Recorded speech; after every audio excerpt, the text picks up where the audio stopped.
నమస్తే, welcome to Zee Telugu news morning debate. నేను సునీత. ముఖ్యమంత్రి రేవంత్ రెడ్డి తరచూ ఢిల్లీ పర్యటనపై విపక్షాలు సెటైర్లు వేస్తున్నాయి. 3 రోజులుగా సీఎం ఢిల్లీలోనే ఉండడంపై తీవ్ర విమర్శలు చేస్తున్నాయి. ఈ 3 రోజుల పర్యటనలో సీఎం ఏం సాధించారంటూ ప్రశ్నల వర్షం కురిపిస్తున్నాయి.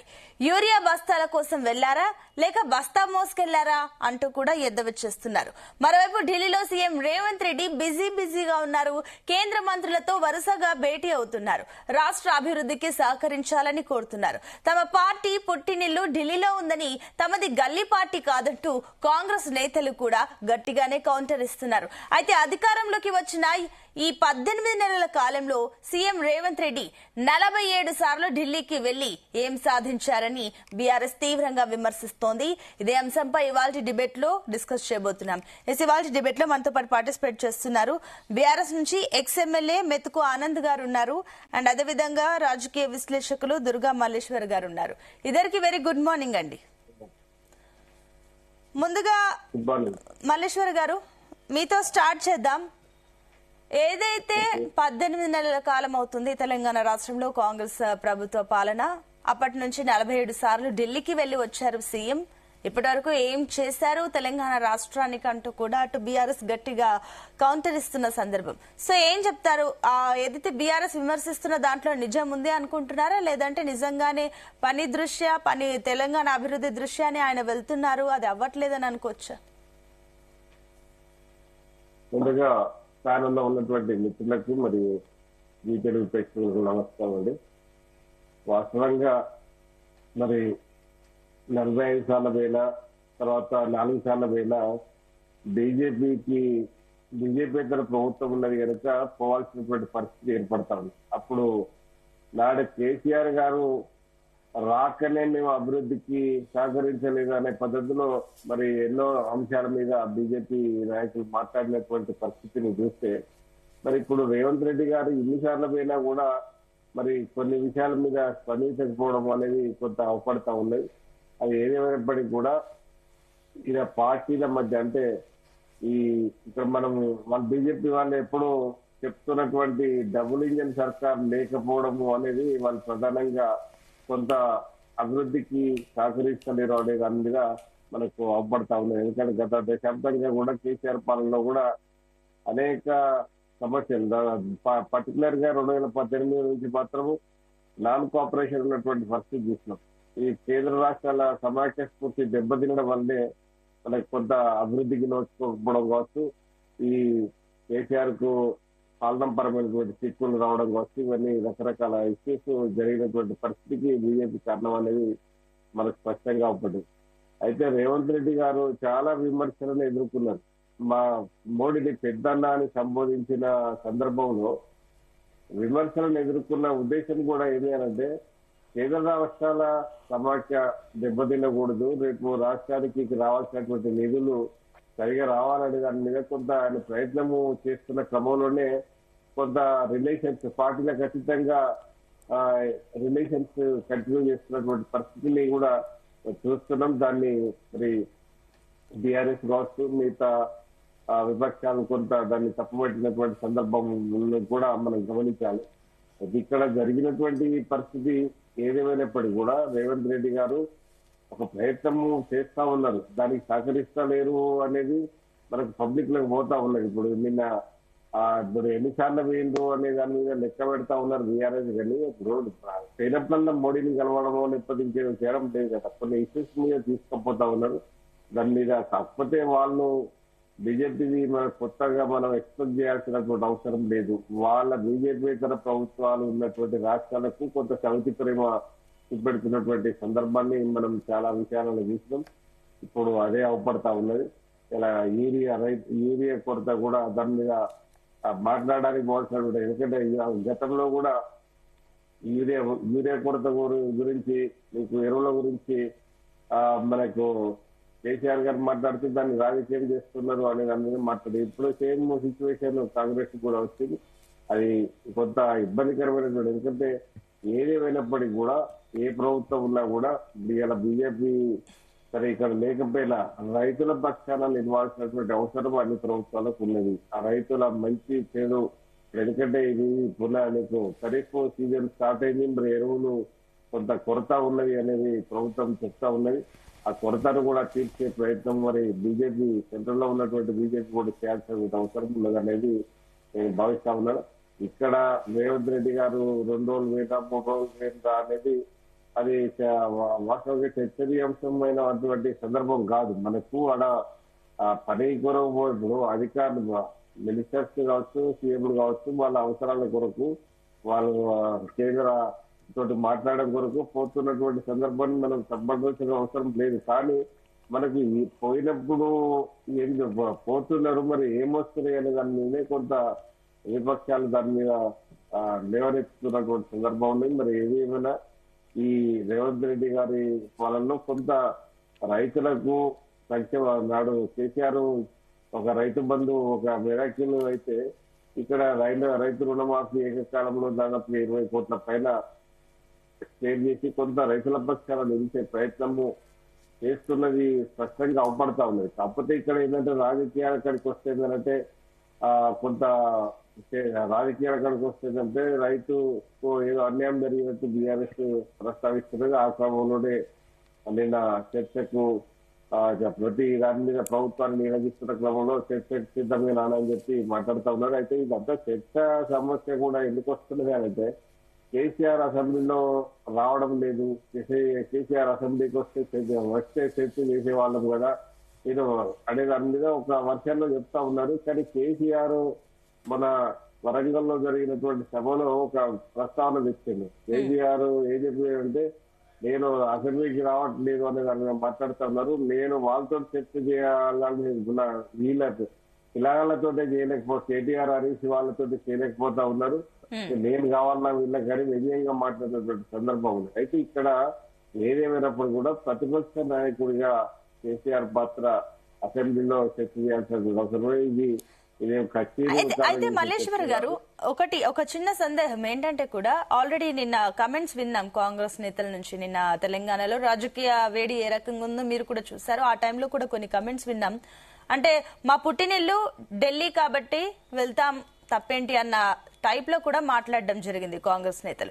అంటే ఒక రకంగా చూస్తే రాజకీయ ప్రయోజనాల కోసం వెళ్తున్నారా, లేదంటే తెలంగాణ అభివృద్ధి కోసం కేంద్రాన్ని సహకారం కోరడానికి వెళ్తున్నారా అన్న ఒక డైలమాలో ఈరోజు తెలంగాణ ప్రజలు కూడా ఉన్నారు. సో దీనిపైన మీ అనాలిసిస్ ఏంటి? ఇప్పుడు వాళ్ళు చెప్పిన దాంట్లో తప్పు పట్టాల్సిన అవసరం లేదు. ఇప్పుడు మనకి 21 నుంచి పార్లమెంట్ సెషన్స్ ఉన్నాయి. ఇప్పుడు రైతుల మనకు తెలంగాణ అంశానికి సంబంధించిన నిలదీయడానికి వాళ్ళ అధినేతతో మాట్లాడడానికి వెళ్తే తప్పేం లేదు. కానీ సేమ్ టైమ్ ఇప్పుడు అది వాళ్ళ నాయకులను కలుస్తున్నటువంటి తీరును చూస్తున్నాం. అభివృద్ధి అంశాలను విషయంలో కూడా పోయినప్పుడు ఒట్టిగానే జేబులో చేతులు పెట్టుకొని రావడం లేదు కదా. కేంద్ర మంత్రులను కలుస్తా ఉంది. ఇప్పుడు మనకు వాళ్ళు ఎంత మేరకు చేస్తున్నారు అనే దాని మీద కొంత మనం ఆలోచించాలి. కానీ మంత్రులను కేంద్ర మంత్రులను వాళ్ళ సహకారం అడగకుండా ఎక్కడ కూడా సీఎం గారు వచ్చిన సందర్భం ఏం లేదు.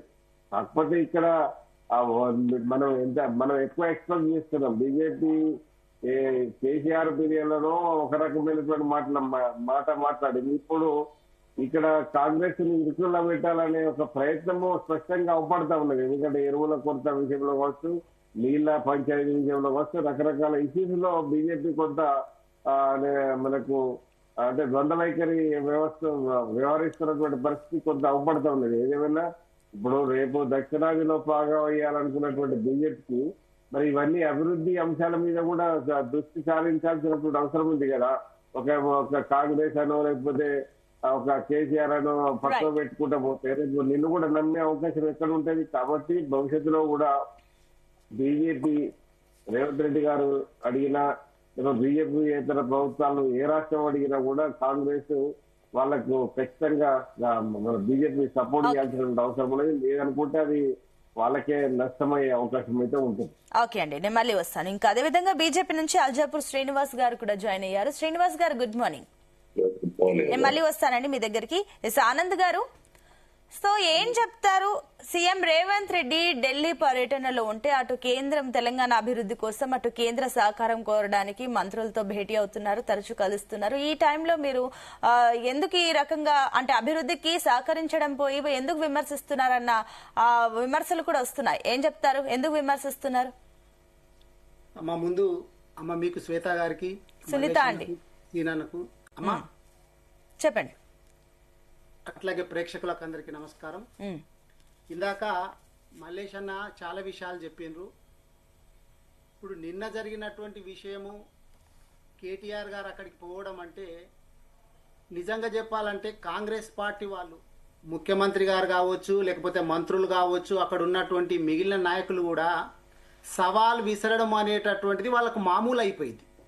సవాల్ విసిరితే ఎవరు స్వీకరించరలే అనేటటువంటి ఒక ఉద్దేశంతో చిన్న నాయకుడి నుంచి ముఖ్యమంత్రి గారి వరకు కూడా సవాళ్లు విసురుతా ఉన్నారు.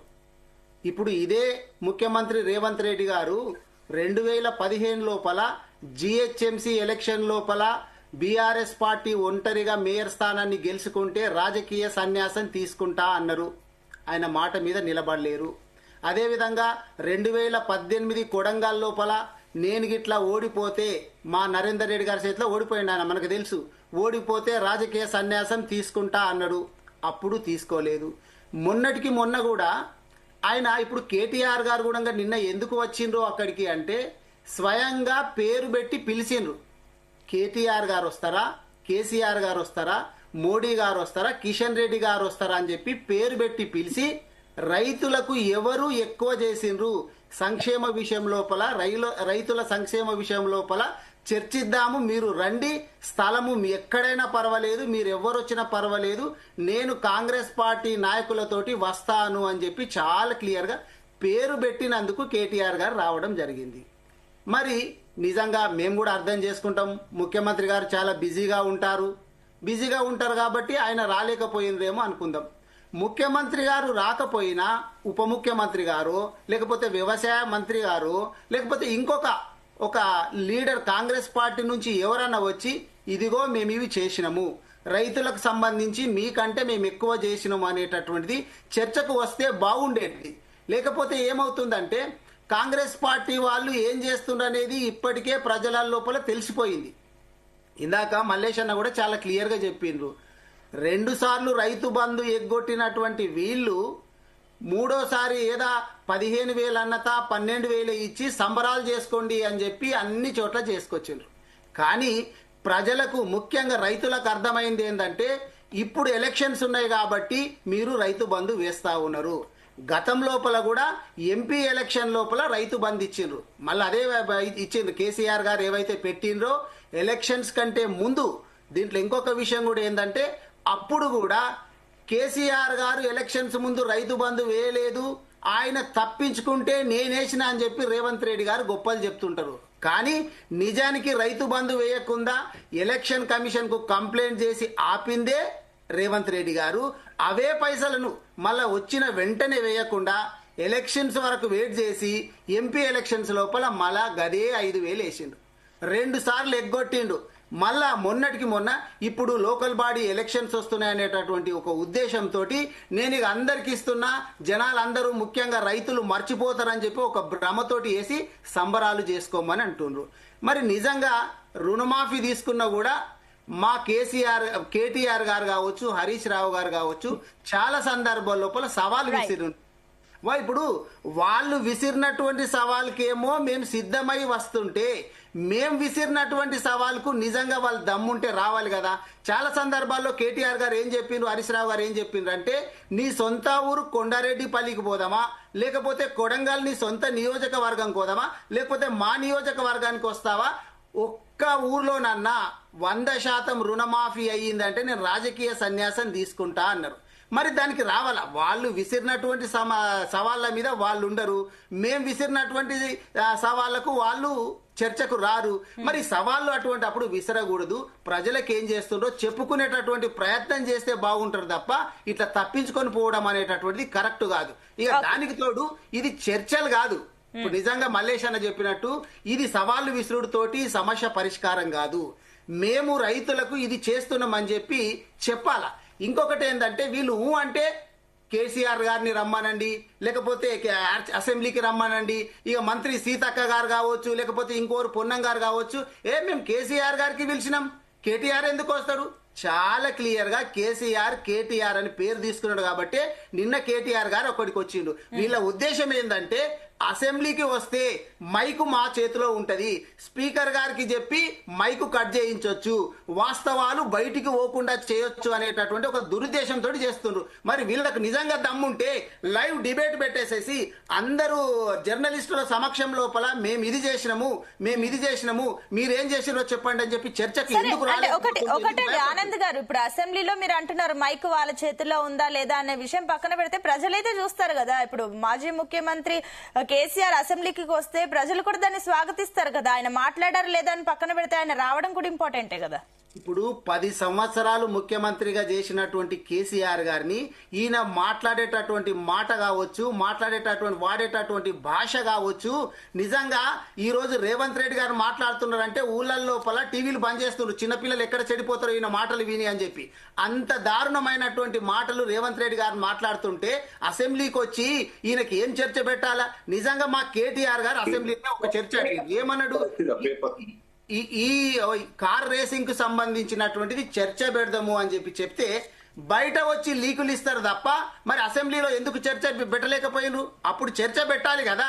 చర్చ పెడదామంటేనేమో చర్చకు రారు. అసెంబ్లీలో అయినా కానీ చూసినాం కదా, అసెంబ్లీ నుంచి ఎన్నిసార్లు పారిపోలేరు చెప్పండి. ఎవరు పారిపోయారు? ఏ ఒక్క దాని మీద నిజంగా చెప్పాలంటే రేవంత్ రెడ్డి గారికి కావచ్చు, వాళ్ళ మంత్రి వర్గానికి కావచ్చు, ఏ ఒక్క దాని మీద కూడా సబ్జెక్టు లేదు.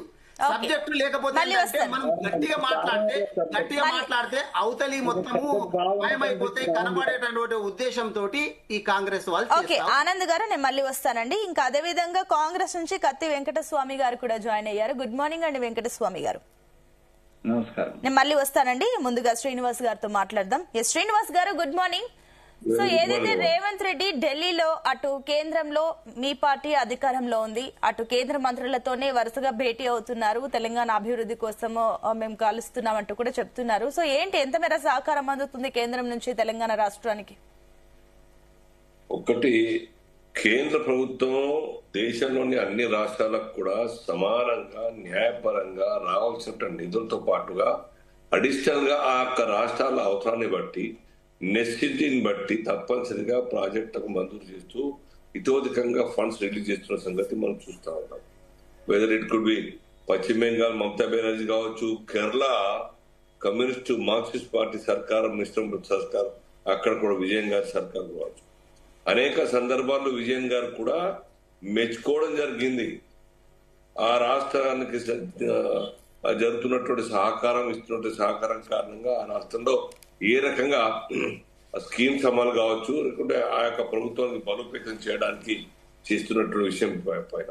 కాబట్టి తెలంగాణ రాష్ట్రం తప్పనిసరిగా ఈ రాష్ట్రంలో ఇప్పటికే 12 లక్షల కోట్లు ఖర్చు పెట్టాం 10 సంవత్సరాలు. సో ఇంకా కూడా చేస్తాం. But there is a process. Geetha గారు, పద్ధతి ప్రకారంగా రాష్ట్ర ప్రభుత్వం ఏదైతే అనుకుంటుందో ఆ ప్రాజెక్ట్ సంబంధించినట్టుగా టోటల్ ఆ యొక్క ప్రాజెక్ట్ రిపోర్ట్ కావచ్చు, డీటెయిల్ డిపిఆర్ కావచ్చు, ఆ యొక్క మీ యొక్క ఫైనాన్షియల్ మ్యాచింగ్ గ్రాంట్స్ కావచ్చు, మీ యొక్క పరిస్థితి కావచ్చు, నెసిటీ యొక్క రాష్ట్రంలో ఎంత మేరకు జరుగుతా ఉంది, అవసరం ఉన్నది ఆ నెసిటీ కావచ్చు, ఇవన్నీ కూడా కూలంకషంగా మీరు వెళ్ళి అప్రోచ్ అయ్యి సముదాయించి కన్విన్స్ చేసి తీసుకొస్తే తప్పనిసరిగా కేంద్ర ప్రభుత్వం ఒప్పుకుంటుంది. కన్విన్స్ చేస్తే కేవలం వేగ్ గా ఒకసారి ఢిల్లీ పోయినామా, పోయేటప్పుడు ఒక దరఖాస్తు ఇచ్చినామా, ఆ 2 పేజీలు దరఖాస్తు ఇస్తే ఇచ్చినామని చెప్పి ప్రెస్ కు చెప్పుకోవడమా, ప్రెస్ కు చెప్పిన తర్వాత చూసినా మేము లాస్ట్ టైం కూడా ప్రెస్ కు చెప్పినాం, కలిసిన విషయం చెప్పినాం, ఇంతవరకు ఏం ఫండ్స్ రాలేదు. ఈ ఆరోపణ ఒక చిట్టా తయారు చేయడానికై, ఆరోపణ చేయడానికై ఈ ట్రిప్పులు పెట్టుకోవద్దు. మీకు నిష్ట ఉంటే కేంద్రంతోని సఖ్యతతోని ఉండి ఆ ప్రాజెక్టు యొక్క వివరాలన్నీ కూడా రిపోర్ట్ ద్వారా ప్రభుత్వానికి సమర్పిస్తే తప్పనిసరిగా కేంద్ర ప్రభుత్వం సీరియస్ గా తీసుకుంటూ మంజూరు చేస్తా ఉన్నది. ఏం రాలేదండి ఇప్పుడు హైదరాబాద్ కు తెలంగాణకు? ఎన్ని హైవేస్ రాలే, ఏమ్స్ రాలేదా, లేకుంటే ఇంకా ఎన్ని ప్రాజెక్టులు రాలేదు చెప్పండి? యూనివర్సిటీ రాలేదా? ఒక్కటి కాదు కదా, కేంద్ర ప్రభుత్వం అవకాశాలు ఉన్నంత మేరకు ఈ యొక్క రాష్ట్రానికి సపోర్ట్ చేస్తూ పోతా ఉన్నది. అంటే మీరు చెప్తున్నట్లుగా చిత్తశుద్ధితో రేవంత్ రెడ్డి మంత్రులకు విజ్ఞప్తి చేయట్లేదు, ఏదో తూతు మంత్రంగా వచ్చిపోతున్నారు తప్ప ఏమీ లేదని చెప్తున్నారా? మీరు చెప్పినా ఇప్పుడు ఈ మూసీ గురించి మాట్లాడినాను. ఇప్పుడు ప్రాజెక్టు కూడా వచ్చిందా? సుమారు 7-8 నెలలు అయిపోయాయి వాటి గురించి మాట్లాడబట్టి. ఇప్పుడు మాట్లాడిపోయింది. చూపెట్టండి నాకు ప్రాజెక్టు. ఇంకేదైనా నిమ్స్ కావచ్చు, ఫార్మాసిటీ కావచ్చు, లేకుంటే ఆదివట్లలో ప్రపోజ్ చేసినటువంటి 4th సిటీ కావచ్చు, మీరన్నీ కూడా రోజువారీగా ఇష్టానుసారంగా పేపర్ కవరేజ్ కోసం ప్రెస్ మీట్లు పెట్టి, విజిట్లు పెట్టి, బయట దేశాలు పోయి అక్కడి నుంచి ప్రెస్ కవరేజ్ చేస్తారు. ఇక్కడ ఏదైనా ఒక అడుగు ముందుకు వేయడం జరిగిందని చెప్పండి, చూపెట్టండి నాకు ఆధారం. ఏమి లేదే. ఒక్క ప్రాజెక్ట్ కూడా ఈ యొక్క సర్కార్ యొక్క రాష్ట్రం వచ్చిన తర్వాత, ఈ సర్కార్ వచ్చిన తర్వాత ఈ రాష్ట్రంలో ఏది కూడాను కాంక్రీట్ గా వర్క్ మొదలు కాలేదు. ఇది ఈ యొక్క సర్కార్ యొక్క వైఫల్యం కాదా? ఇది ఈ సర్కార్కు చిత్తశుద్ధి ఉంటే ఈ సర్కార్ ప్రజల యొక్క కష్టాలు దూరం చేయడానికై, లేకపోతే ఉపాధి పెంచడానికై, ఉద్యోగాలు పెంచడానికై అనేక అంశాలు చేపట్టడానికి. కానీ వాళ్ళు కేవలం రాజకీయంగా ప్రజల మధ్యన నాణాలే వారి పేరు మొత్తంగా టీవీలలో కనబడాలి తప్ప దానికి ఒక బ్రేక్ చేసుకుంటున్నారు ఆరోపణలు. ఎవరి మీద? కేంద్ర ప్రభుత్వం మీద, మోదీ గారి మీద. అరే మీరు సిన్సియర్ ప్రయత్నం చేయండి. మీ యొక్క నిష్ఠ ఏ మేరకు ఉన్నది ప్రజలకు అర్థమవుతా ఉన్నది. టైంపాస్ మాటలు ఇంతకుముందు ఆనంద్ గారు చెప్పినట్టుగా ఆరోపణల కోసమే పేపర్లను వాడుకుంటారు, టీవీలను వాడుకుంటా ఉంటారు. రాష్ట్ర డెవలప్మెంట్ కోసం మీరు ఎంత సమయాన్ని కేటాయిస్తా ఉన్నారు? రాష్ట్ర ప్రగతి కోసం మీరు ఇంతవరకు ఎంతమంది ఉపాధి ఇప్పించగలిగినారు యొక్క రాష్ట్రంలో? మీ యొక్క సొంత ఆలోచనతో ఈ రాష్ట్రంలో లేదే. విచిత్రం. ఇది కాంగ్రెస్ పూర్తిగా వైఫల్యం చెందింది. బహుశా రేవంత్ రెడ్డి గారికి తప్పుదారి పట్టిస్తా ఉంది. రైట్. కాంగ్రెస్ అంటే రేవంత్ రెడ్డి గారు అంటే పడరానటువంటి నాయకులు మొత్తంగా కూడా వారిని ఎప్పుడు సాగనమ్ముదాం అనే ఈర్ష్యతో ఉండి ఉంటారు. కాబట్టి యునైటెడ్ ఏవి కూడా వారి యొక్క వర్క్ మొదలు చేస్తలేదని కనబడతా ఉన్నారు. ఓకే అండి. ఎస్ వెంకటస్వామి గారు, సో అటు బీఆర్ఎస్ అండ్ బీజేపీ వర్షన్ కూడా వినడం జరిగింది మీరు, అండ్ ఇందాక మల్లేశ్వర్ గారు కూడా చెప్పడం జరిగింది. సో ఏంటి 3 రోజుల నుంచి రేవంత్ రెడ్డి ఢిల్లీలో ఉండి ఏం సాధించారన్న ప్రశ్నలకి మీ సమాధానం ఏంటి? సమాధానం అన్ని కూడా ప్రాక్టికల్ గా కేంద్ర ప్రభుత్వం ఏవైతే శాంక్షన్స్ వస్తాయో దాన్ని బట్టి సమాధానం ఉంటుంది. ఇప్పుడు ఇవాళ పోగానే రేపు పొద్దున ఆయన చెప్తున్నాడు అన్ని సావధానంగా వింటారు, సావధానంగా అంటే డీటెయిల్ రిపోర్ట్ ఇస్తే అప్పుడు ఇస్తాము అని చెప్తున్నారు కదా సీన్ అన్న. సో ఇప్పటి వరకు ఒక గవర్నమెంట్ డాక్యుమెంట్ ను ఉట్టిగానే 2 పేపర్లు ఇచ్చొచ్చినని మాట్లాడితే ఇక ఏమనాలే? సీనియర్ లాంటి సీనియర్ లీడర్ కూడా 2 పేపర్లు ఇచ్చేస్తే సరిపోతుందా అని అంటే కాలు పట్టుకోవాలండి పోయి. ఈ రాష్ట్రానికి లేకపోతే రాజ్యాంగబద్ధంగా రావాల్సినటువంటి నిధులు వస్తున్నాయంటాడు. మీరు ఈ మాట్లాడితే హైవేలు అంటున్నారండి. హైవేలకు ఎట్లొస్తుంది? మాకు మాత్రమే హైవే వేసినారా? తెలంగాణకు మాత్రమే వేసినారా? మద్రాసు పోవాలంటే తెలంగాణ మీదకి వెళ్ళిపోవాలా? ఒడిశా పోవాలంటే తెలంగాణ మీదకి వెళ్ళిపోవాలా? ఛత్తీస్గఢ్ కనెక్టివిటీ తెలంగాణ మీదకి వెళ్ళి ఉంటది. సో సహజంగా మీరు వేసినటువంటి ఆల్ ఇండియా ఏదైతే నేషనల్ వేస్ ఉన్నాయో వేస్ లో భాగంగా మాకు వస్తుంది, మన ప్రాంతం వస్తుంది, మన ప్రాంతం నుంచి పోతున్నాయి. ఏదో మెహర్బానీ చేసినట్టు తెలంగాణ రాష్ట్రానికి ఏదో తీసి ప్రేమతో ఇచ్చినట్టు సవితి తల్లి ప్రేమతో చూపిస్తున్నారు మొదటి నుంచి కేంద్రం నుంచి. మేము ఒక రాష్ట్ర ముఖ్యమంత్రి పేపర్ పట్టుకొని పోయి మంత్రులను లేకపోతే ప్రధానమంత్రి గారిని కలిసి ఇచ్చినటువంటిది ఉట్టి 2 పేపర్లు ఇస్తే సరిపోతా అని సీనన్నానంటే సీనన్న ఆ విజ్ఞతకే వదిలిపెడుతున్నా. నేను వారిని క్వశ్చన్ చేసి అంత పెద్దోని నేను కాదు, వారికంటే చాలా చిన్నోని, జూనియర్ నేను చాలా విషయాలలో. సో కాబట్టి నేను వారి విజ్ఞతకే వదిలేస్తున్నా. ఇంకా ఇక టిఆర్ఎస్ మిత్రుడు మాట్లాడుతున్నాడు. ఈ రాష్ట్రాన్ని మొత్తం నిండా ముంచినటువంటి వాళ్ళు ఇవాళ వచ్చి ఏదో కథలు చెప్తే ఎట్లా? సవాళ్ళు పెడితే అసలు ఈ రాష్ట్రంలో ఈ దేశంలో భాషను, రాజకీయ నాయకుల భాషను అన్పార్లమెంట్ వ్యవహార శైలిలో మాట్లాడింది ఎవరండి? దానికి ఆద్యుడు? ముఖ్యమంత్రి కాకముందు ఉద్యమ నాయకుడిగా మాట్లాడినప్పుడు మేము కూడా సమర్థించినాం, ఏమో మనకు కావాలి కాబట్టి కొట్టినా అని. కానీ ఉద్యమ నాయకుడి నుంచి నువ్వు ముఖ్యమంత్రి అయిన తర్వాత కేసీఆర్ భాషను ఒకసారి తీద్దామా? టీవీలు ఎవరు బంద్ చేసుకోవాలో తెలుస్తుంది అప్పుడు.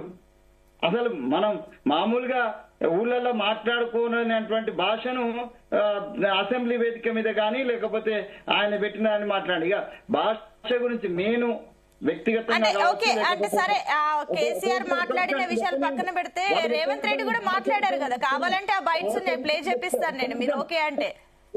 కట్ చేస్తే ఎట్లా అట్లా మీరు? వెంకటస్వామి గారు అంటే ఇప్పుడు రేవంత్ రెడ్డి కూడా మాట్లాడుతున్నారు కదా, దానికి ఏం చెప్తారు మరి? మీరు చెప్పండి, దీనికి సమాధానం చెప్పండి. చెప్పండి. నేను చెప్తున్నాండి, మేము కాంక్రీట్ గానే రాష్ట్ర ప్రభుత్వం నుంచి నా అవసరాలకు కేంద్రం నుంచి ఏవి రావాలో, కేంద్రం నుంచి మనం ఏం సాయం అర్థిస్తున్నామో ఆ అర్థిస్తానికి సంబంధించినటువంటి పేపర్స్ తోటే పోయినారు ముఖ్యమంత్రి గారు. అక్కడ ఉన్నటువంటి అపాయింట్మెంట్స్ పెట్టి ఒక రోజు అటు ఇటుగా ఒక రోజు ఇటుగా అపాయింట్మెంట్స్ ఒక్కోసారి డిలే కావచ్చు, లేకపోతే రాకపోవచ్చు. అంత మాత్రాన ఏం చేస్తున్నాడు అంటే అసలు ఈ రాష్ట్రం మీరు నాకు అర్థం కాదండి.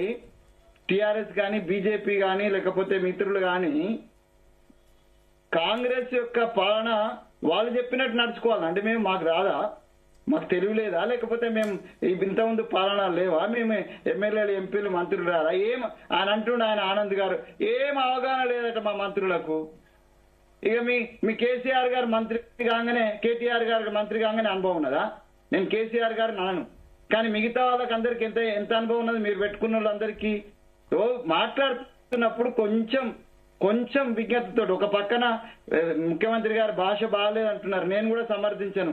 భాష విషయంలో నేను ఎవరిని సమర్థించాను. భాష పార్లమెంట్ పక్కనే ఉండాలి. మన రేవంత్ రెడ్డి గారు కావచ్చు, కేసీఆర్ కావచ్చు, కేటీఆర్ కావచ్చు, మోడీ గారు కావచ్చు, నేను కావచ్చు, ఎవరమైనా కూడా ఈ ప్రజాస్వామ్య విలువలను కాపాడే విధంగా తెలుగులో మనం మాట్లాడుతున్న తెలుగు భాష యొక్క విలువను కాపాడేటట్టుగా, తెలంగాణ ప్రాంత విలువను కాపాడేటట్టుగానే మాట్లాడాలి. భాష విషయంలో నేను ఎవరిని కూడా అన్పార్లమెంట్ పోతే ఎవరిని సమర్థిస్తలేను. నేను కాంగ్రెస్ లో ఉన్న కాంగ్రెస్ మిత్రులు ఎవరు మాట్లాడినా వెంకటస్వామి గారు ఒక్క నిమిషం అండి, మీ పాయింట్స్ పైన ఆనంద్ గారికి సబ్మిషన్ ఉందంట, నేను మళ్ళీ మీ దగ్గరికి వస్తాను. ఎస్ ఆనంద్ గారు మీ సబ్మిషన్ చెప్పండి. వెంకటస్వామి అన్నకు నమస్తే. పాపం ఆయన కూడా ఇంకా మంచిగా మాట్లాడుతుండు, తప్పేం లేదు. అయితే సీనన్న చెప్పినటువంటి 1-2 విషయాలు ఏంటంటే, సీనన్న ఇప్పుడు ఒక మంచి మాట ఏం చెప్పిండంటే 60 నెలలు ఉంటుంది ఒక గవర్నమెంట్ ఎన్నికైన తర్వాత. 60 నెలల లోపల 20 నెలలు అయిపోయింది. ఇప్పటికీ 20 నెలలు అయిపోయినా కానీ ఒక్క కొత్త ప్రాజెక్టు కట్టలే, ఒక్క చెక్ డ్యామ్ కట్టలే, ఒక్క చెరువు దవ్వలే, ఒక్క కొత్త పథకము ఏర్పాటు చేయలేరు. మా మీద ఎప్పుడు ఇందాక వెంకటస్వామి ఇప్పుడు కూడా అంటున్నాడు, మొత్తము తెలంగాణ రాష్ట్రాన్ని దివాలా తీపిచ్చిండ్రు 10 సంవత్సరాలలో మొత్తం ఒక్క నిమిషం మీరేమన్నా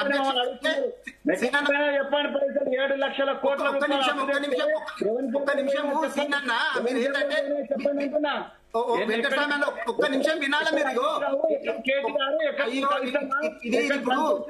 ఇది ఇప్పుడు పెట్టుకున్నది వెంకటస్వామి ఒకరు మాట్లాడి, ఇప్పుడు వెంకటస్వామి అన్న మాట్లాడు. ఒక్క నిమిషం అండి వెంకటస్వామి గారు, ఒక్క నిమిషం అమ్మా.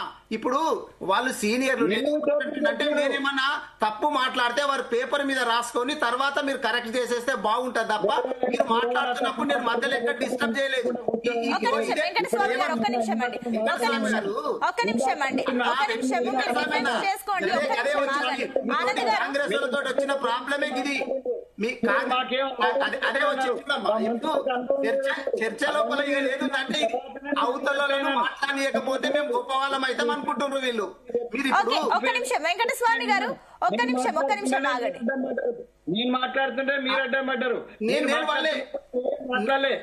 ఒక్క నిమిషం, ఆయన మళ్ళీ ఇంటరప్ట్ అవ్వకుండా నేను చూసుకుంటాను. ఒక్క నిమిషం వెంకటస్వామి గారు ఒక్క నిమిషం అండి. ఆనంద్ గారు, సో అంటే మరి వెంకటస్వామి గారు అన్న పాయింట్ లో కూడా వాస్తవం ఉంది కదా. మరి మీ 10 ఏళ్ల పాలనలో మీరు కూడా అప్పులు చేసి వెళ్లారు కదా, ఆ మిత్రులు కట్టడానికి సరిపోతుందని వాళ్ళు అంటున్నారు. అందులో తప్పేముంది? పాయింటే చెప్పబోతున్నా. నేను ఏమని అంటున్నా అంటే వీళ్ళు ఇప్పుడు నేనేమంటున్నా, ఇప్పుడు అక్కడ సీనన్న ఉన్నాడు, వెంకటస్వామి అన్న, వీళ్ళందరూ మల్లేష్ అన్న నాకంటే చాలా సీనియర్, వయసులో పెద్దవాళ్ళు, అనుభవంలో పెద్దవాళ్ళు. నేనేమన్నా తప్పు మాట్లాడితే మీరు దాని తర్వాత తప్ప మాట్లాడలేకుండా కాంగ్రెస్ పార్టీ వాళ్ళకి వచ్చినటువంటి సమస్య ఏంటంటే అవతలని నోరెత్తనియరు. మేము గట్టిగా మాట్లాడితే సమస్యలు పోతాయేమో, అవతలని వినకుండా అవుతారేమో. అది కరెక్ట్ కాదన్నా, మీరు రాసుకోండి. నేను పొరపాటు మాట్లాడితే ఇప్పుడు ఇందాక సీనన్న చెప్పినటువంటి మాటల ఒక్క పథకం పెట్టలే, ప్రాజెక్టు కట్టలే, చెక్ డామ్ కట్టలే, ఏం చేయలేరు. మమ్మల్ని ఈ రోజులు అదే వెంకటస్వామి అన్న నేను ఇంత మాట్లాడుతుంటే మళ్ళీ కదా ఏం సీనియారిటీ. వెంకటస్వామి గారితో మీ దగ్గరికి వస్తాను నెక్స్ట్. చెప్పండి ఆనంద్ గారు, మీ పాయింట్ కంక్లూడ్ చేయండి. అదే ఇప్పుడు అంటే అప్పులు, అంటే అప్పులు, దివాలా తీసిండ్రు అని చెప్పేటటువంటి వీళ్ళు ఒక్క పథకం కొత్తది పెట్టకుండా, ప్రాజెక్టు కట్టకుండా, చెక్ డ్యామ్ కట్టకుండా 20 నెలల లోపల 2 లక్షల కోట్ల అప్పు చేసిండ్రు అనేటటువంటిది జగమెరిగిన సత్యం. వాళ్ళే మరి వాళ్ళు దేంతో చేసుకొచ్చిండ్రు వాళ్ళకి తెలిసి ఉండాలి కదా. వీళ్ళకి వచ్చింది ఏంది అంటే ఒక్కసారి గ్రామాలలో పోదాం. నేను నిన్న పేపర్లో చూసిన, ఈనాడు పేపర్లో చూసిన. ఈనాడు పేపర్లో ఏముందంటే కనీసము పట్టణాల లోపల కావచ్చు, పల్లెల లోపల కావచ్చు, బుగ్గలేసేటటువంటి దిక్కు లేరు. మొన్న మా వికారాబాద్ లో కూడా చెత్త ఎత్తుకపోయేటటువంటి ట్రాక్టర్లకు డీజిల్ పోసే దిక్కు లేకపోతే 2 కార్మికులు ఇట్లా పాడగట్టుకొని మోసుకుపోయేటటువంటి దుర్గతి వచ్చిందంటే ఈ కాంగ్రెస్ పార్టీ వాళ్ళు గాఢంగా. ఓకే, మళ్ళీ వస్తానండి. ఎస్ వెంకటస్వామి గారు, సో ఈ ప్రశ్నలకి మీ ఆన్సర్ ఏంటి?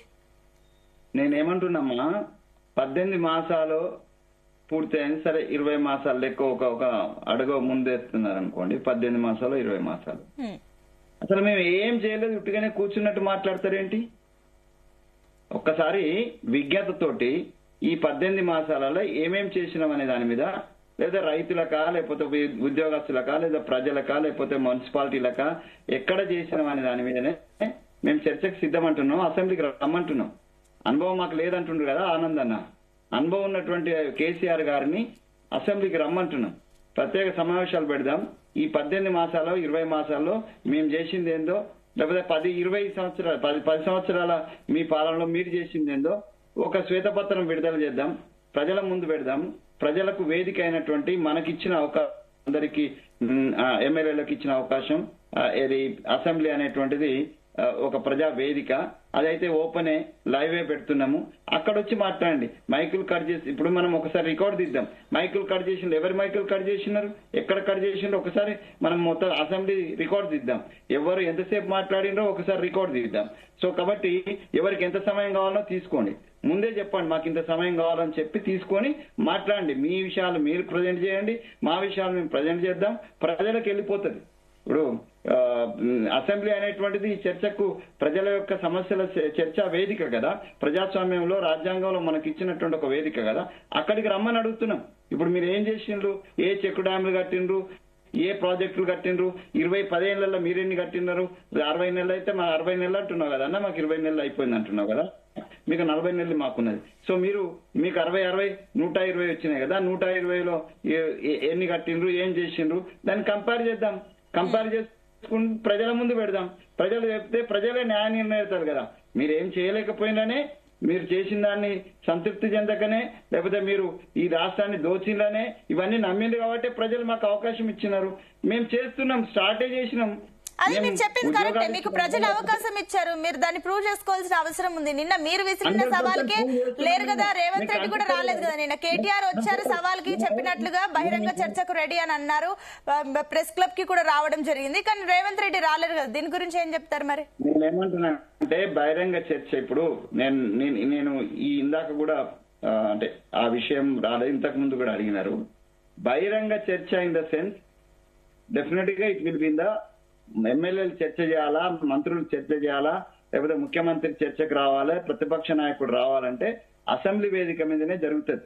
బహిరంగ చర్చ అంటే రోడ్డు మీద ఇద్దరు కొట్టుకున్నాడు కాదు, సవాలు విసురుకొని మీసాలు తిరుకొని వీళ్ళ కార్యకర్తలు వాళ్ళ కార్యకర్తలు కొట్టుకునేటువంటిది కాదు. బహిరంగ చర్చ in the means that is ఒక ప్రజాస్వామిక వేదిక మీద చర్చ జరగాల. దాన్ని బహిరంగ చర్చ అంటే ఎల్బీ స్టేడియంలో కొట్టుకుంటాం అనండి, అది కాదు. అది ముఖ్యమంత్రి గారు అట్లా చెప్పినా తప్పే, లేకపోతే కేటీఆర్ గారు అట్లా అర్థం చేసుకున్నా తప్పే.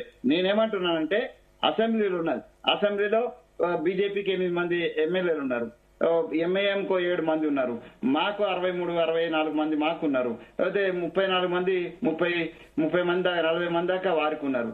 వీళ్ళందరూ కలిసి ప్రజా సమస్యల మీద మీరు ఇప్పుడు అందరి బాధ కూడా ప్రజల యొక్క బాధలు తీర్చాలనే కదా. రండి మరి ప్రజా సమస్యల మీదనే మనం 2 రోజుల 4 రోజుల 5 రోజుల 4 రోజుల చర్చ పెట్టండి. చర్చకు మేము సిద్ధంగా ఉన్నాం, మేము ఆహ్వానిస్తున్నాం, సాధారణంగా ఆహ్వానిస్తున్నాం. ఎప్పుడు రాకుండా పోయి మా బాధ్యత లేదు ఆయన వస్తే అంత భయం ఎందుకండి? నువ్వు తిట్టిన తిట్లు ఇవ్వడానికి తిట్టిండు అసెంబ్లీలో? అయ్యా కేసీఆర్ గారు అసెంబ్లీ వేదిక నువ్వు ప్రతిపక్షాలను ఎమ్మెల్యేలను తిట్టిన తిట్లు ఎవరన్నా తిట్టిండ్రా? ఇప్పటి వరకు జీవితకాలంలో ఎవరు తిట్టుండరు.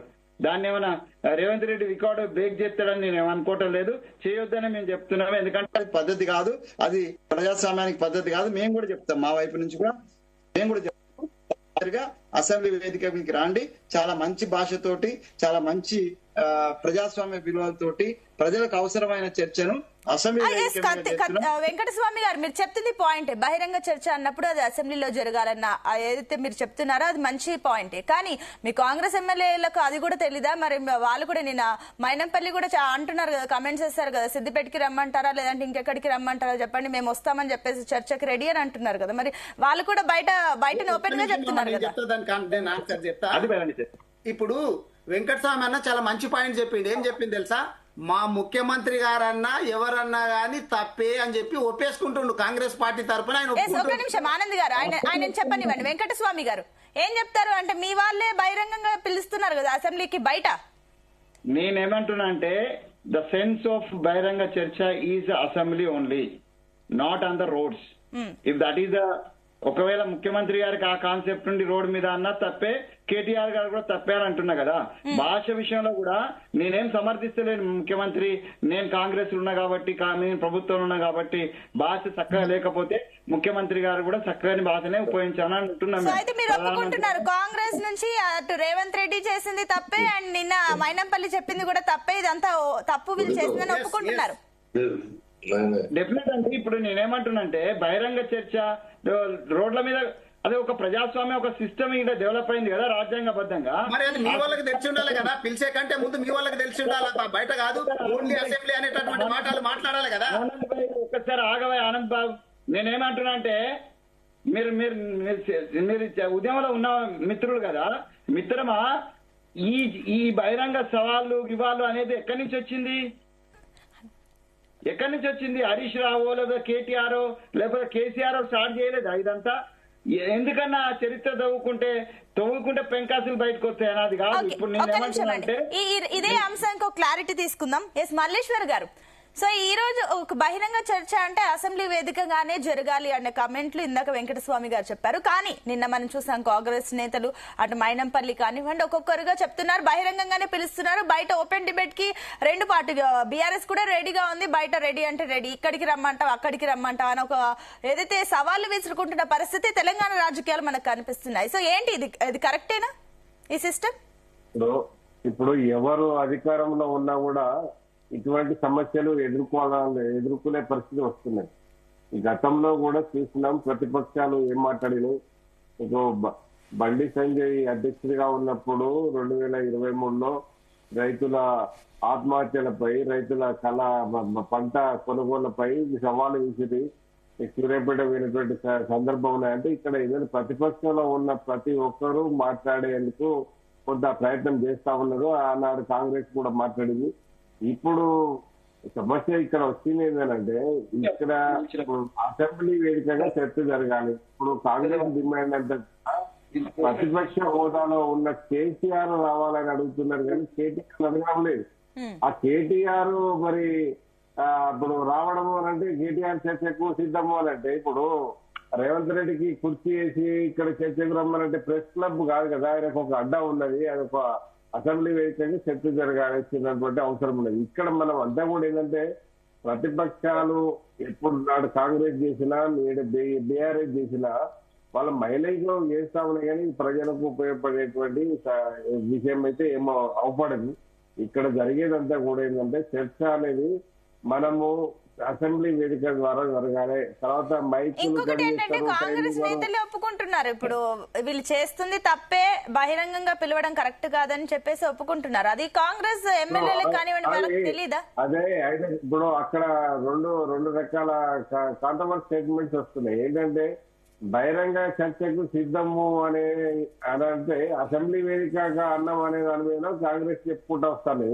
అయితే బహిరంగ చర్చ అంటే ఎక్కడో కచ్చిరికాడలో రచ్చబండ ఇప్పుడు ఎక్కడో ఊళ్ళో ప్రెస్ క్లబ్ వేదికగా చేస్తూ చెప్పింది కాదు అనేది దాని మీద మళ్ళీ నేను కొంత బట్టి మాట్లాడిన తీరు కావచ్చు, మహేష్ కుమార్ మాట్లాడిన తీరు కావచ్చు చూస్తే అర్థమైతా ఉన్నది. కానీ ఇక్కడ జరిగేదంతా కూడా వాళ్ళ ప్రధానమైన డిమాండ్ అంతా కూడా కేసీఆర్ అసెంబ్లీకి రావాలి.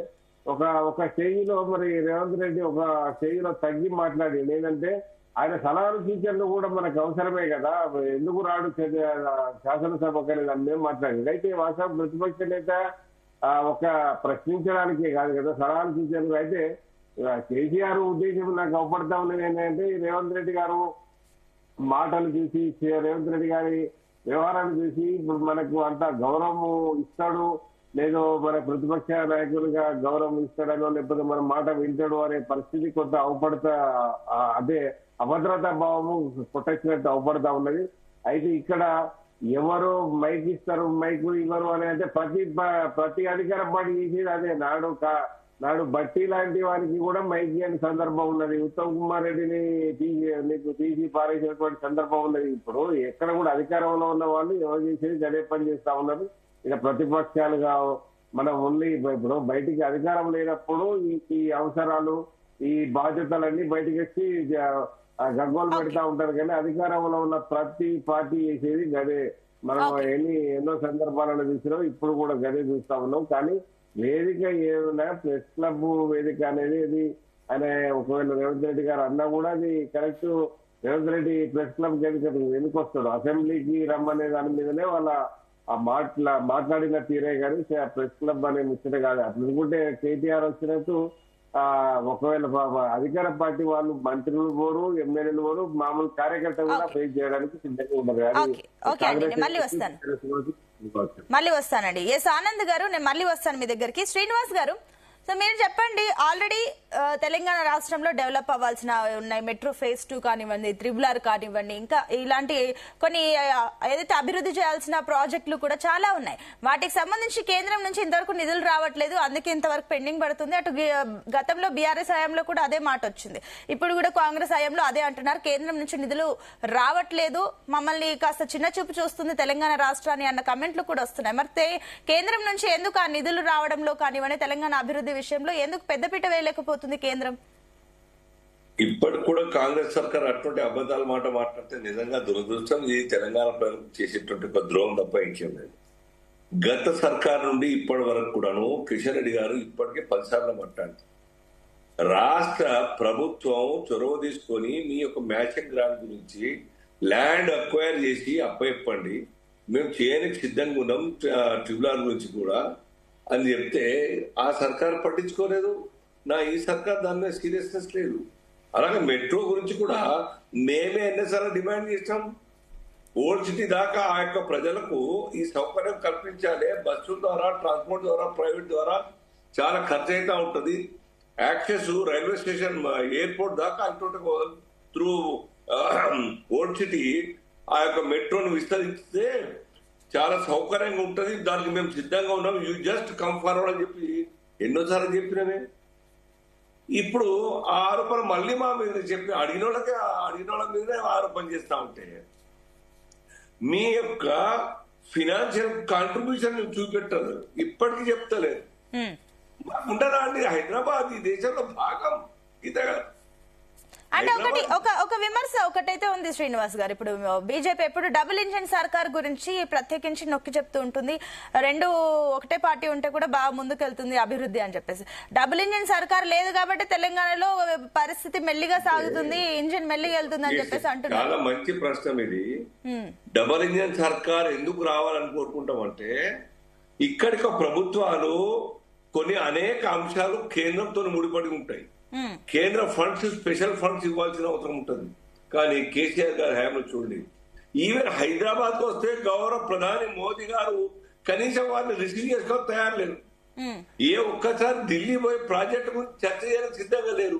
వారు పొలిటికల్ గా ఎట్లా డామేజ్ చేయాలి బీజేపీని, మోదీ గారిని అనే ఒకటే లక్ష్యంతో ఆ కాలం మీరు చెప్తున్నట్లు ఇక్కడ తెలంగాణలో కూడా బీజేపీ ఉంటేనే అభివృద్ధి జరుగుతుంది అంటారా? అంటే ఇప్పుడు కాంగ్రెస్ బీఆర్ఎస్ ఉన్నప్పుడు మీరు సహకరించారా?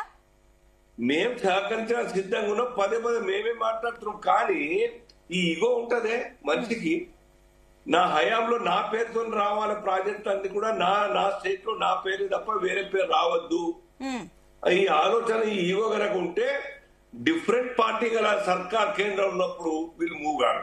అంటే ఇప్పుడు ఈగో ఎవరికి ఉంది? కేంద్రంకు ఉంది అంటారా, తెలంగాణ రాష్ట్ర ప్రభుత్వాలకు ఉంది అంటారా?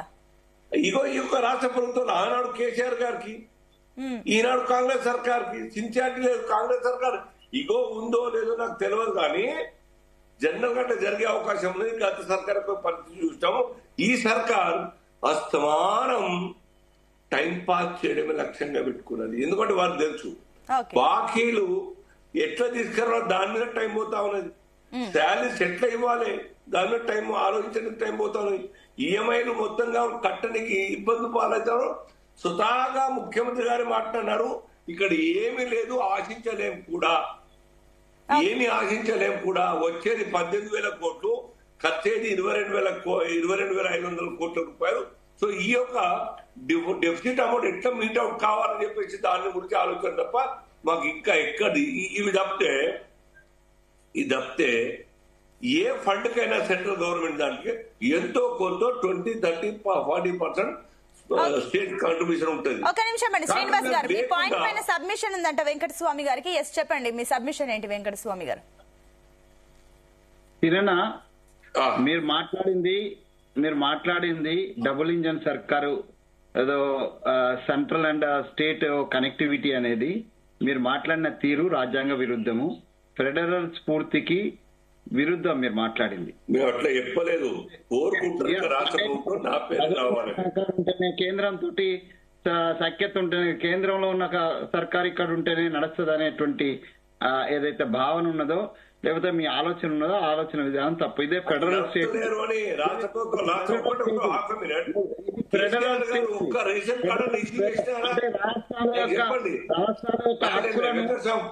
ఒకడు నాకు కంప్లీట్ అయితే మీరు చెప్తే బాగుండేది. కేసీఆర్ గారు ఉదాహరణకు సింగిల్ రేషన్ కార్డ్ ఇష్యూ చేయలేదు, అదంతా కూడా వచ్చే central government fund. Central government ఇచ్చేదానికి దాన్నే మోదీ గారు బొమ్మ ఉంటుంది కాబట్టి ఈ యొక్క రాష్ట్రంలో ఇంప్లిమెంట్ చేయొద్దు. ఆయుష్మాన్ భారత్ ఇక్కడ ఇంప్లిమెంట్ చేస్తారా? ఎందుకు? సెంట్రల్ గవర్నమెంట్ బొమ్మ ఉంటుందో లేకపోతే పేరు ఉంటుందో ప్రోగ్రామ్ వాళ్ళకి పిలవాలి. మూడవది ప్రధానమంత్రి ఆవాస్ యోజన ఈ యొక్క రాష్ట్రంలో ఇంప్లిమెంట్ కాలేదు. ఈ కళ్ళ ముందర కనబడే 3 అంశాలు ప్రజలకు డైరెక్ట్. అంటే ఇప్పుడు శ్రీనివాస్ గారు, ఇప్పుడు మీరు చెప్తున్న 3 పథకాలు ఇంప్లిమెంట్ అవుతున్నాయా లేదా తెలంగాణలో? మీరు చెప్పండి. లేవు. ఎస్ వెంకటస్వామి గారు, ఎందుకు ఇంప్లిమెంట్ చేయట్లేదు? కొత్త రేషన్ కార్డు రాలేదు. ఒక నిమిషం శ్రీనివాస్ గారు, క్లారిటీ తీసుకుందాం. వెంకటస్వామి గారు, ఎందుకు ఇంప్లిమెంట్ చేయట్లేదు? కేంద్రం పథకాలను ఎందుకు విస్మరిస్తున్నారు? కేంద్ర పథకాలను మేము విమర్శించలేదు, లేకపోతే మేము విస్మరించలేదు.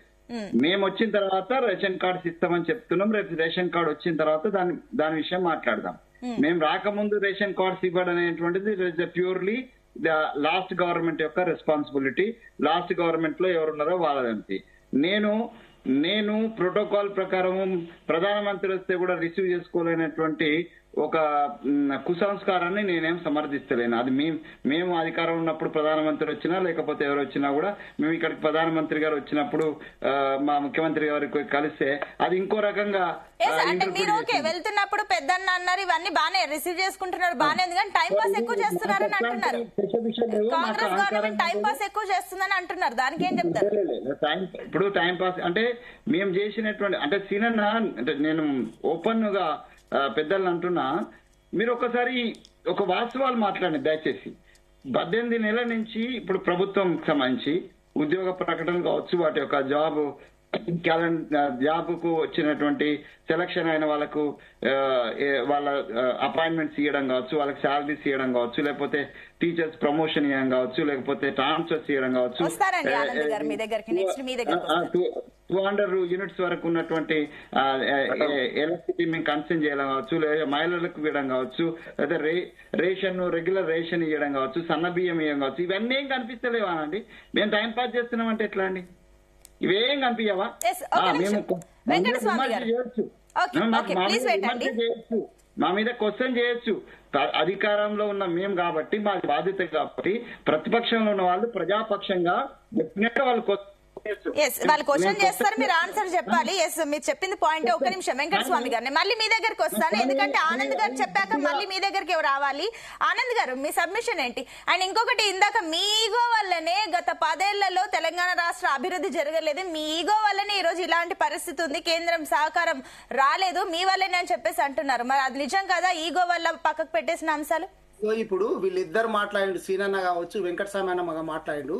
సీనన్న మాట్లాడుతూ రాష్ట్రానికి రావాల్సినటువంటి అన్ని ఇస్తున్నాం అనేటటువంటి మాట చెప్తున్నారు. మన రాష్ట్రం నుంచి ట్యాక్సుల రూపం లోపల కేంద్రానికి ఎంత పోతున్నాయి, కేంద్రం నుంచి తిరిగి రాష్ట్రానికి ఎంత వస్తున్నాయి అనేటటువంటి ఒక లెక్క తీస్తే బాగుంటది. రాజ్యాంగబద్ధంగా కాకుండా అడిషనల్ గా మేము రాష్ట్రానికి బీజేపీ తరఫున ఇవి ఇచ్చినాం అనేటటువంటి ఒక్కటన్నా చూపించగలుగుతారా? ఇద్దరు కేంద్ర మంత్రులు ఉన్నారు, ఏం తీసుకొచ్చిండ్రు అనేటటువంటిది ఒకటి. ఇంకొకటి, సీనన్ ఒక మంచి మాట, కరెక్ట్ మాట, మీరు కూడా ఏం మాట్లాడినారంటే కాంగ్రెస్ గవర్నమెంట్ టైం పాస్ చేస్తుంది. ఏ విధంగా అంటే వాళ్ళు అధికారంలోకి వస్తామని అనుకోలేరు, అలివి కానటువంటి అమలు కానటువంటి 420 హామీలు కావచ్చు, 6 గ్యారంటీలు కావచ్చు, అన్ని ఇచ్చిండ్రు. ఇప్పుడు ప్రస్తుతం రోడ్ల మీద చూస్తుంటే విద్యార్థులు ఉన్నారు, రైతులు ఉన్నారు, నిరుద్యోగులు ఉన్నారు. వీటినన్నిటి నుంచి డైవర్షన్ ఎట్లా చేయాలా, మన చర్చ ఆ హామీల నుంచి తప్ప మిగిలిన వాటి మీదకి చర్చ ఎట్లా తీసుకుపోవాలనేటటువంటి ఇటువంటి సవాళ్లు, ప్రతి సవాళ్లతోటి ఇప్పటికే 60 నెలల లోపల 20 నెలల టైం పాస్ చేసిండ్రు. ఇంకొక 20 నెలలు 30 నెలలు జరిగిన తర్వాత నెక్స్ట్ మాకు అవకాశం ఇవ్వండి, మళ్ళా చేస్తామని చెప్పి ప్రగల్భాలు పలకడానికి చూస్తున్నారు తప్ప గ్రామాలకు నిజంగా ఈ కాంగ్రెస్ నాయకులు ఇప్పుడు ఈ ఎలక్షన్ లోపల తెలుస్తుంది. కాంగ్రెస్ కండువా వేసుకొని తిరగనికే భయపడేటటువంటి రోజులు వచ్చినాయి. వాళ్ళు ఏదో చర్చలకు వచ్చిండ్రు కాబట్టి మేము కాంగ్రెస్ వకాలత పుచ్చుకున్నాం, ఏదో మాట్లాడాలని మాట్లాడుతున్నారు తప్ప గ్రామాలకు పోతే ప్రజలంతా తిరగబడి కంక్లూడ్ చేయండి ప్లీజ్. కాబట్టి ఇప్పటికైనా కానీ ఏంటంటే ఈ టైం పాస్ సీనన్న చెప్పింది వాస్తవం. కాంగ్రెస్ పార్టీ చేస్తున్నది డైవర్షన్ పాలిటిక్స్. రాజ్యాంగంగా మనకు రావాల్సినటువంటి తప్ప కేంద్రం నుంచి ఏం రాలేదు. ఇప్పటికైనా ఈ సవాళ్లు, ప్రతి సవాళ్లు, చర్చలు బంద్ చేసి కాంగ్రెస్ ప్రభుత్వం ఏం చేయాలంటే ఇచ్చినటువంటి హామీల మీద దృష్టి పెట్టాలా, లేకపోతే గ్రామాలలో, పట్టణాలలో ఇప్పుడు ప్రజలు కర్రు కాసి వార్త పెట్టడానికి ఎలక్షన్. ఓకే అండి. వెంకటస్వామి గారు ఏం చెప్తారు? ఒకటి ఏంటంటే కూడా తెలంగాణలో చాలా పెండింగ్ పనులు ఉన్నాయి. ఇటు మెట్రో ఫేజ్ 2 కానివ్వండి, RRR కానివ్వండి, మీరు ఇచ్చిన హామీల్లో కూడా చాలా మటుకు పెండింగ్ లో ఉన్నాయి. ధాన్యం కొనుగోలు జరగట్లేదు, యూరియా కొరత ఉంది. తెలంగాణ రాష్ట్రంలో చూస్తే కూడా చాలా పెండింగ్లు ఉన్నాయి. ప్రాజెక్టులు కానివ్వండి, మీరు చెప్తున్న పరిశ్రమల స్థాపనలు కానివ్వండి, ఇవన్నీ చెప్తే ఒక పెద్ద లిస్ట్ కూడా వస్తుంది. ఈ లిస్ట్ అంతా పక్కన పెట్టేసి రేవంత్ రెడ్డి 3 రోజుల నుంచి ఢిల్లీనే ఉంటే ఈ రకంగా టైం పాస్ రాజకీయాలు జరుగుతున్నాయని విమర్శలు కూడా వస్తాయి. కాబట్టి ఏం చెప్తారు? పర్యటనలు చేయొచ్చు, కానీ అభివృద్ధి కూడా చేయాలి కదా, బ్యాలెన్స్ చేయాలి కదా, ఎందుకు చేయట్లేదు? అది ఢిల్లీకి వెళ్ళిందే ఈ ప్రాజెక్టులకు సంబంధించినటువంటి డీటెయిల్స్, అక్కడ కేంద్ర మంత్రులు కేంద్రం నుంచి రావాల్సిన సహకారం కోసం వెళ్ళినాం. పర్టికులర్ గా ఈ పని కోసం మేము వెళ్ళినారు. అది ఒకసారి మీకు గుర్తు చేస్తున్నాను. రెండో అంశం ఏంటంటే మేము చేసేటువంటి గ్రామాలకు కాంగ్రెస్ జెండా వేసుకొని రావడానికి భయపడే పరిస్థితి వస్తుందని మా ఆనంద్ గారు సవాలు విసురుతున్నారు. మిత్రమా, మేము 4 మాసాల నుంచి జై బాపు, జై భీమ్, జై సంవిధాన్ పేరుతోటి మేము గ్రామాలలో ఉన్నాం. గ్రామ ప్రజలు మమ్మల్ని ఎట్లా ఆదరిస్తున్నారో ఫీల్డ్ వర్కర్ గా నాకు తెలుసు. మేము తిరుగుతున్నాం. నేను సవాళ్ళు ప్రతి సవాళ్ళ కంటే మీరు అన్నారు కదా, వచ్చే ఎలక్షన్స్ డెఫినెట్ గా వచ్చేటువంటి లోకల్ బాడీ ఎలక్షన్స్ మనందరికి కూడా ఒక మైలు రాయాలి, గీటు రాయాలి. మన పర్ఫార్మెన్స్ కు, ప్రజలు ఇచ్చేటువంటి ఆశీర్వాదానికి, ప్రజల మద్దతుకు అది గీట్ రాయి. లెటర్స్ 2-3 మంత్స్ లో మనకు ఎలక్షన్స్ వస్తాయి. దాంట్లో తేల్చుకోవాల్సినటువంటి పరిస్థితి మీకు మాకు ఉంది. మనం అక్కడి దాకా ఆగుదాం. సవాళ్ళ కంటే ఎక్కువ letters see for that. Definite గా నేనైతే విశ్వసిస్తున్నా, ప్రజలు ఇంకా మా మీద విశ్వాసంతో ముందుకు వెళ్తున్నారు. మమ్మల్ని మేము కనీసం అడగనిస్తున్నాం. గత ప్రభుత్వం అడగనియలే, మాట్లాడితే బొక్కలు దోసినారు. ఇప్పుడు మేము అడగనిస్తున్నాము, మేము క్వశ్చన్ చేయమని అడుగుతున్నాము. ప్రతిపక్షాలకు హక్కు ఉన్నది అంటున్నాం, ప్రజలకు హక్కు ఉన్నది అంటున్నాం. మా గల్లా బట్టి అడిగే హక్కు ఉన్నటువంటి ప్రజలకు ఉన్నదని అంటున్నాము. మా గల్లాలు బట్టి అడిగేటువంటి పరిస్థితి ఉంటే మేము గల్లాలు పట్టించుకోవడానికైనా మేము సిద్ధంగా ఉన్నాము. గ్రామాలకు వెళ్తాము. రేపు 80% 90% గ్రామ పంచాయతీ ఎలక్షన్స్ లో మేము గెలుస్తాము. అది వాళ్ళు కూడా అది సవాల్ తీసుకొని, వాళ్ళు కూడా ఛాలెంజ్ తీసుకొని పనిచేయండి, మేము కూడా ఛాలెంజ్ తీసుకొని పనిచేస్తాం. శ్రీనివాస్ గారు మీ ఫైనల్ కమెంట్స్ ఏంటి?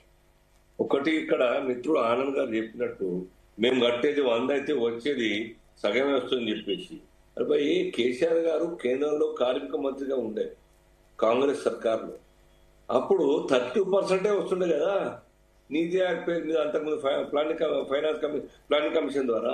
మేము వచ్చిన తర్వాత 10% పెంచేసి 42% ఇస్తున్నాం. అదే ఇంకో 8% గ్రామీణ ప్రాంతాలకు 8% ఎవరికి ఫండ్స్ ఇస్తున్నాం కదా. మీరు మమ్మల్ని మాకు చెప్తే ఎట్లబ్బా అర్థం కాదు. మీరు ఎన్నడని మాట్లాడిన కాంగ్రెస్ హయాంలో మీరు మంత్రిగా ఉన్నప్పుడు, పొత్తులు ఉన్నప్పుడు. కాబట్టి పనిచేయాలని ఒక దృక్పథం ఉండాలి. రాజకీయాలు పక్కన పెట్టాలి. కేవలం 3 మాసాలు 6 మాసాలు రాజకీయాల గురించి, ఎలక్షన్ గురించి ఆలోచించాలి తప్ప ఈ రాష్ట్రం, ఈ దేశం అన్ని సమయాల్లో డెవలప్మెంట్ కోసం రాజకీయ నాయకులుగా దృష్టి ఉండాలి. అది కర్తవ్యం. రాజకీయాలు పక్కన పెట్టండి అని చెప్తున్నాం మేము. ఓకే, ఎస్ ఆనంద్ గారు మీ ఫైనల్ కమెంట్స్. ఇప్పుడు నేను ఇందాక చెప్పింది అమ్మా. ఇప్పుడు ఇందాక వెంకటస్వామి అన్న మాట్లాడుతూ ఒక మాట ఏమన్నాడంటే, మాట్లాడితే బొక్కలు దోస్తుండ అనేది అన్నాడు. మా వాళ్ళు ఊరి చిన్న కార్యకర్త ఒక పోస్టు పెడితే, ఇగో ఇది ఇందిరమ్మ ఇండ్లు మాకు రావట్లేదు, ఇక అనర్హులకు వస్తున్నాయి అనేటటువంటి ఒక్క కామెంట్ పెడితేనే తీసుకుపోయి జైల్లో పెడుతున్నటువంటి మీరు మా మీద కామెంట్ చేస్తే ఇక ఎట్లుంటుంది చెప్పిది? మీరు ఇప్పుడు ప్రజాపాలన కాదు, నిజంగా చెప్పాలంటే అది రాక్షస పాలన నడుస్తుంది. తెలంగాణ లోపల ప్రజాపాలన కాదు, రాక్షస పాలన నడుస్తుంది. గ్రామాల లోపల ఇప్పుడు హైడ్రా ఒకటి తీసుకొచ్చిండు. మీరే చెప్తున్నారు మా దగ్గర ఒక్క ప్రాజెక్టు కట్టనికే డబ్బులు లేవు, ఏపీ వాళ్ళు కట్టుకోండి అని చెప్పి వాళ్ళకు బనకచెర్లను ఒప్పేసుకుంటుండ్రు. మా దగ్గర మాకు అప్పియనిక కూడా ఎవ్వరు దిక్కులేరు. ఢిల్లీలో పోతే మా చెప్పులు వేసుకోవడానికి ఇందాక వెంకటస్వామి గారు అన్నారు. ఎస్ మల్లేశ్వర్ గారు మీ ఫైనల్ కమెంట్స్ ఏంటి? తెలంగాణలో పెండింగ్ ప్రాజెక్టులు పెండింగ్ చాలా ఉన్నాయి, వాటిని అన్ని పక్కన పెట్టేసి ఈరోజు చర్చలు సవాళ్లు ఇవన్నీ వస్తున్నాయి తెరపైకి. ఏం చెప్తారు? ఫైనల్ కమెంట్స్ ఏంటి? ఇప్పుడు చర్చలు సవాళ్ళు వాళ్ళ పార్టీల మైలేజ్ కొరకే చేస్తున్నాయి. కానీ శ్రీనివాస్ గారు ఒక మాట అన్నాడు, ఏంటంటే రేవంత్ రెడ్డి గారు పోయినప్పుడు ఏదో పేపర్ ఇచ్చి సరిగా అడగడం లేదు, సరిగా అప్పీల్ చేయడం లేదు అని అన్నాడు. కానీ రేవంత్ రెడ్డి గారు పోయినప్పుడల్లా కేంద్ర మంత్రిని కలుస్తున్నది వాస్తవము. ఆ పద్ధతుల్లో రిప్రజెంటేషన్ ప్రభుత్వం తరఫున చేస్తున్నది వాస్తవం. కానీ ఇక్కడ కొంత సౌతి ప్రేమ చూపెడుతున్నది అనేది పర్ఫెక్ట్ గా అవపడతా ఉన్నది. ఇప్పుడు గందాకెందుకండి, మొన్న ఓబీసీ రిజర్వేషన్స్ విషయంలో మీకు అసెంబ్లీ వేదికగా మీకు తీర్మానం చేసి పార్లమెంట్ పంపితే ఇలా విద్యా ఉద్యోగ రంగాలలో రిజర్వేషన్ల గురించి వీళ్ళు చేతులు దులుపుకున్నారు. ఈ రోజు బీజేపీ దాని మీద స్పందించడం లేదు. బీఆర్ఎస్ స్టాండ్ ఇంతవరకు చెప్పడం లేదు, మాట్లాడుతా ఉన్నది తప్ప. రేపు భవిష్యత్ స్థానిక సంస్థలలో 42% రిజర్వేషన్స్ కనుక అమలు జరగకపోతే కాంగ్రెస్ కు, బీఆర్ఎస్ కు, బీజేపీకి ఎవరు దాన్ని రాకుండా చేసిరనే దాని మీద కొంత ప్రజలు కర్రు కలిసి వాత పెట్టే ప్రయత్నం డెఫినెట్ గా జరుగుతుంది. ఎందుకంటే కొంత చిన్న చూపు చూసి ఏదో చేతులు దులుపుకోవాల్సినటువంటి అవసరం లేదు. ఈ రోజు మరి 10 ఏళ్ళు మాట్లాడని మరి కవిత గారు ఇవాళ మరి బీఆర్ఎస్ స్టాండ్ గా చెప్తాందా, జాగృతి స్టాండ్ గా చెప్తాందా, కానీ ఆమెను ఓబీసీ రిజర్వేషన్స్ నెత్తిన పెట్టుకునేది. మరి ఇప్పుడు మాకు ఓబీసీ రిజర్వేషన్స్ కావాలంటే ఈ కవితను లేకపోతే నాడు సౌత్ ప్లాన్ విషయంలో తమిళనాడు వీరభద్రం చేసినట్టు మాకు ఈ ఓసీలతోటి వస్తాయి, ఈ నయవంచకుల నయతంత్రం లాగానే ఉంటాయి తప్ప మాకు ఒరిగేది అయితే ఏముండదు అనేది. రైట్ అండి. మల్లేశ్వర్ గారు, శ్రీనివాస్ గారు, వెంకటస్వామి గారు, ఆనంద్ గారు, థ్యాంక్ యూ అండి డిబేట్ లో పార్టిసిపేట్ చేసినందుకు. సో మొత్తం మీద ఈరోజు తెలంగాణ రాష్ట్రంలో సవాళ్లు, ప్రతి సవాళ్లు, బహిరంగ చర్చలు అంటూ కూడా తెరపైకి వస్తున్నాయి. ఏమైనప్పటికీ తెలంగాణ రాష్ట్రంలో పెండింగ్ ప్రాజెక్టులు, పెండింగ్ పనులు చాలా ఉన్నాయి. వాటి కోసమే సీఎం రేవంత్ రెడ్డి ఢిల్లీలో 3 రోజుల నుంచి బిజీగా ఉన్నారంటూ కూడా అటు కాంగ్రెస్ వర్గం అయితే చెప్తుంది. అయితే దీని అంతటికి క్లారిటీ రేవంత్ రెడ్డి తెలంగాణ రాష్ట్రానికి వచ్చాక ఒక క్లారిటీ వస్తుంది. ఎలాంటి ప్రాజెక్టులకు సంబంధించిన నిధులు తీసుకొస్తారు.